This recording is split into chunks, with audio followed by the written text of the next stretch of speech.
Bonjour et bienvenue sur le blog Allumer un four, ce mardi 9 octobre. On va commencer les news directement. La première news est assez sympathique. Merkel, qui est la première ministre en Allemagne, va en Grèce et amène avec elle sniper, commando et un peu plus en fait de 7000 agents dans le fond, pour ramener l'ordre et la paix à travers la Grèce. Je vois pas trop ce que 7000 agents peuvent faire contre une population entière qui est en colère. Ça me paraît assez difficile de contrôler ça. Bon, ils ont de l'espoir. Je comprends toujours pas pourquoi ils veulent pas tirer un trait sur l'euro et la Grèce, vu que ça marche pas du tout. Ils leur ont donné je sais pas combien d'argent en sauvetage pour remettre le pays à flot, mais ils en demandent encore, donc je sais pas trop où est-ce qu'ils veulent aller avec ça, on verra bien. Un petit rapport sur l'Afghanistan. Donc l'Afghanistan, 11 ans après, 11 ans de guerre. Clairement, simplement 11 ans d'occupation NATO en Afghanistan. Quelques chiffres. 3200 soldats tués, dont plus de 2000 Américains. 6500 suicides de vétérans par année, ou un toutes les 80 minutes. 12 000 civils tués depuis 2007 tout seul. Et 4,4 trillions en US, ça fait 4400 milliards dépensés.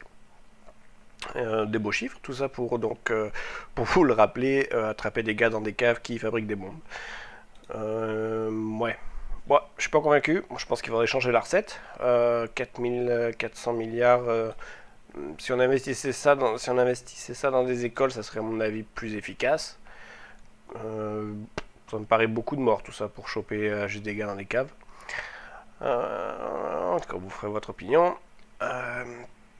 L'autre nouvelle assez sympathique, c'est une nouvelle loi qui va arriver aux USA, qui est assez sympathique. C'est sur le copyright puis la revente en fait du copyright. Donc dans le fond, ce que cette nouvelle loi va faire, c'est vendre n'importe quel objet qui a un copyright, donc un brevet dessus.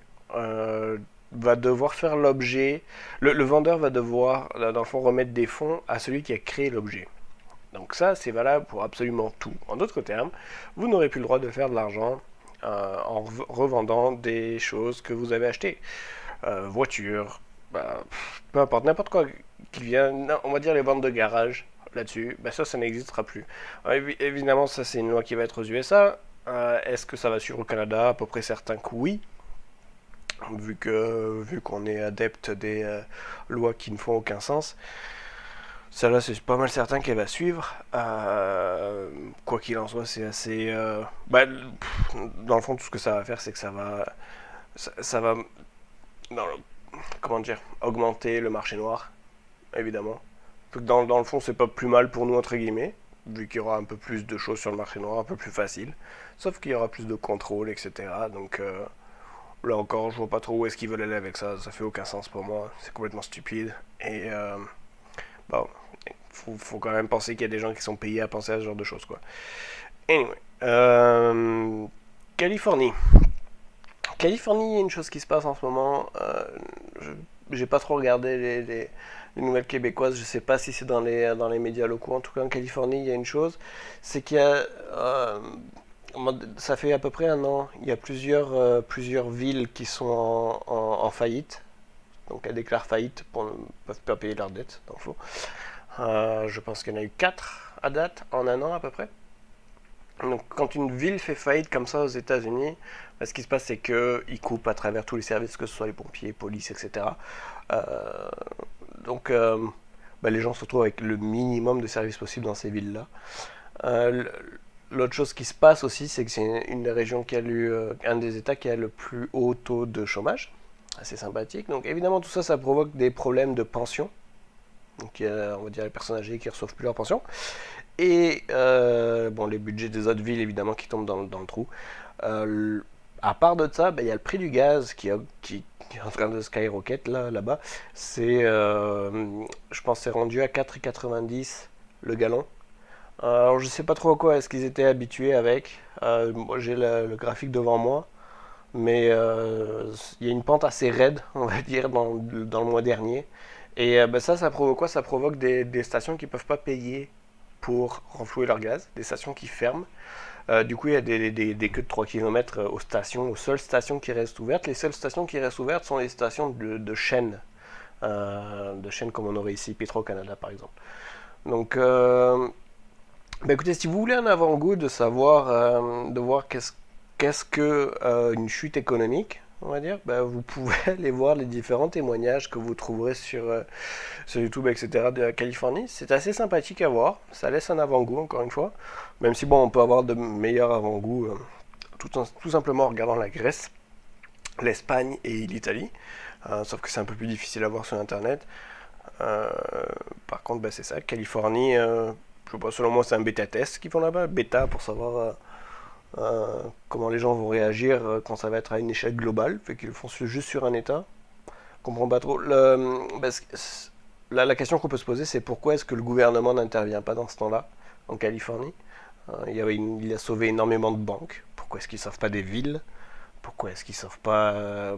pourquoi les problèmes de prix de gaz, de prix d'essence comme ça qui augmentent d'un jour à l'autre énormément? On peut se poser la question. Donc c'était ça pour la Californie. Une petite chose, donc toujours pas de rapport dans les médias par contre sur l'Espagne. Donc j'aimerais faire un petit point sur l'Espagne. L'Espagne c'est toujours pareil, les mesures d'austérité, la grève, etc. Sauf que ben là les gens sont toujours autour du Congrès, ils sont toujours en train de demander la démission du gouvernement. Donc dans le fond c'est toujours un gros, on va dire un gros bordel. Euh, le seul problème que je vois là-dedans, c'est que c'est pas reporté par les médias du tout, du tout. Euh, je me disais au début que c'était juste une histoire de quelques temps avant que ça soit reporté. Et puis là, non. On dirait que l'Espagne n'est pas assez important. La Grèce a été énormément médiatisée. L'Espagne ne l'est pas. Alors, la différence entre l'Espagne et la Grèce, c'est que la Grèce allait pour voter et elle a voté pour garder, rester dans l'euro et payer les taxes, qui sont à la base illégales d'ailleurs. Donc payer les taxes aux banques, payer la dette. L'Espagne s'en va vers une toute autre direction qui est de ne pas payer les taxes, pas payer la dette. Et donc il y a les gens dans la rue pour ça. Ben, est-ce que c'est pour ça que les médias ne veulent pas la reporter? Parce qu'ils ne veulent pas donner des idées aux gens? Je sais pas trop. On va voir où ça s'en va avec ça. Toujours pour parler de l'Europe, Venise, en Italie, est en train de lancer un mouvement indépendantiste. Donc la ville de Venise, il y a une grosse majorité de personnes là-bas qui souhaiteraient devenir indépendantes par rapport à l'Europe, qui souhaiteraient avoir leur ville-État, entre guillemets, leur ville-pays, puis pour avoir une indépendance financière. Bon, selon les financiers à Venise, s'ils font ça, ils seraient la deuxième ville la plus riche en Europe, etc. etc. Donc ils donnent tous les avantages qu'il y a à ça. Bon, je pense qu'on va en avoir beaucoup plus. Au fur et à mesure que l'Europe tombe en pièces, on va en avoir... il va y avoir énormément plus de villes puis de petites régions qui vont vouloir se déclarer indépendantes. On va savoir où est-ce que ça va aller avec ça, qu'est-ce que va faire... qu'est-ce que vont faire les grandes puissances là-dedans? Je sais pas trop. Je pense pas que les grandes puissances soient de toute façon très intéressées par les économies dites touristiques, celles qui ne vivent que du tourisme comme Venise. Donc je pense que ça va passer plutôt inaperçu, puis qu'ils vont avoir leur indépendance sans vraiment avoir de grosses manifestations, puis tout ça. Là. Donc on verra où est-ce que on verra où est-ce que ça va aller avec ça. Euh, une une petite news aussi aux États-Unis assez sympathique. En 2010, la compagnie Big Bird a été stimulée, on va dire, avec 1 million de dollars. C'est-à-dire que le gouvernement leur a donné 1 million de dollars pour stimuler cette compagnie-là. Résultat de cette compagnie-là, en 2012, la compagnie a créé 1,47 jobs. Sympathique. Alors, ne me demandez pas pour le point 47, j'ai du mal à comprendre le point 47, mais c'est comment perdre de l'argent, comment le jeter par les fenêtres, comment le prendre et le brûler, littéralement, ou se torcher le cul avec, ben, donnez-le à Sesame Workshop. Ça, il va vous créer 1,47 jobs avec 1 million de dollars. Bon, je pense on peut deviner déjà où est-ce qu'il est parti l'argent. Hein. La direction, le conseil d'administration, peu importe. Un peu toujours le même patron, on va dire. Ensuite, une chose sympathique aussi, NATO, NATO, Turquie, puis Libya, Syrie, pardon. Euh, il y a jeudi, je pense, dans le blog de l'épisode de jeudi, j'ai expliqué que la, la Turquie, dans le fond, allait attaquer la Syrie parce qu'elle avait pris 5 ou 4 coups de mortier qui seraient venus de la Syrie. Donc, c'était selon moi un gros false flag, une grosse bonne excuse pour dire on va en Syrie parce qu'on est les amis de NATO puis parce qu'ils nous ont dit d'aller faire comme ça. Aujourd'hui, ce qui sort sur rt.com, qui est un média russe, mais avec des branches américaines. Apparemment, les coups de mortier viendraient des rebelles syriens. On sait que les rebelles syriens sont armés par NATO.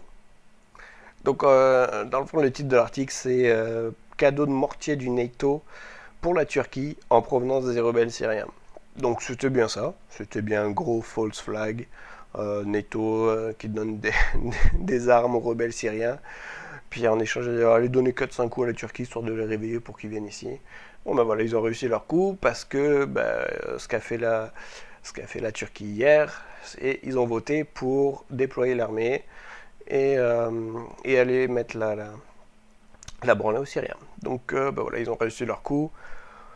Il y a quand même des gens en Turquie qui sont dans la rue en train de manifester contre ça. C'est rassurant de voir que pas tout le monde ne tombe pour ça, pour ce genre de propagande médiatique. C'est assez bas étage, entre guillemets. Je crois que 9/11 était quand même plus réfléchi, on va dire. Tout aussi bullshit, mais plus réfléchi quand même. Là, dire 4 coups de mortier, bon, c'est gros comme une maison, en tout cas. Et pour terminer, une petite nouvelle du Congrès de Obama.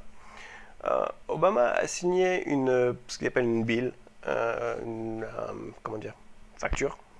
La traduction littéraire serait facture, mais c'est pas vraiment une facture, c'est comme une allocation de fonds puis de droits en fait. Donc le président Obama aurait signé la facture, on va l'appeler HR 6566, donc vous pouvez regarder ça sur Google si vous voulez, la HR 6566. Assez sympathique. Le titre de cette facture, ça s'appelle Mass Fatality Planning and Religious Considerations Act. Religious Considerations Act, j'arrive pas à le traduire. Je pourrais le traduire en français, mais de quoi ils veulent parler exactement, je comprends pas. Par contre, le Mass Fatality Planning, ça, tout le monde, je suppose, peut le traduire, même les anglophobes. Mass Fatality Planning, ok. Il y a deux raisons selon moi de pourquoi Obama signerait cet acte qui donne en fait beaucoup de droits puis d'allocation d'argent au FEMA, FEMA, qui est alors je ne sais plus le nom, la traduction exacte, en tout cas c'est l'organisation qui s'occupe de s'occuper de la population en cas de problème. En cas de problème au niveau, que ce soit désastres naturels, actes de terrorisme ou d'autres désastres créés par l'homme. Euh, donc il y a seulement deux raisons pour qu'Obama signe cet acte-là. Première raison, un gros problème économique qui va créer un sacré bordel. Deuxième raison, il y a ce qu'ils appellent les sinkholes en Louisiane du Sud.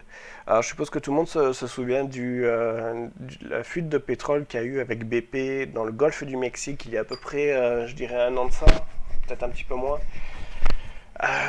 Pourquoi est-ce qu'il y avait eu cette fuite de pétrole? Pourquoi ça avait explosé là-bas? C'est parce que BP, donc en creusant, avait touché une poche de gaz, une poche de méthane.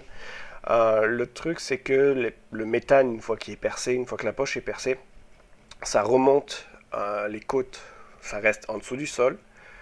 Bien entendu, il y en a qui sortent à la surface, mais ce qui est en dessous du sol, parce que le gaz vibre. Le méthane est un gaz extrêmement vibrant à l'état de gazeux, justement. Donc, il remonte les côtes en dessous du sol et il atterrit dans le fond en dessous il s'amasse en dessous d'autres. Comment dire? Il s'expand. Voilà, exactement, c'est ça. Il s'expand. Le fait est que ici, il s'est étendu en dessous de la Louisiane du Sud. Alors ça aurait été pas si mal si en dessous de en Louisiane, donc, ils n'utilisaient pas les caves, les grottes, entre guillemets, qu'ils ont creusées pour stocker leur pétrole, etc. C'est-à-dire que la Louisiane est utilisée comme une ressource de stockage énorme pour les États-Unis. Ils stockent là-dedans tout ce qui est pétrole, gaz, plusieurs choses comme ça, de l'eau, tout ce qui est en fait dans le fond déchets de production qu'ils ne peuvent pas utiliser dans les usines modernes. Donc ils le stockent là-dedans. Et si vous voulez regarder une carte de la Louisiane, une carte souterraine, vous allez voir que il y a les trois quarts de l'État qui est infesté de ça, en tout cas sous le sol. Ben, le problème c'est ça, c'est que le méthane est arrivé là-dedans. Et ce que ça crée des trous énormes. Quand je parle de trous énormes, c'est des trous ils ont 3-4 fois la taille d'un terrain de football.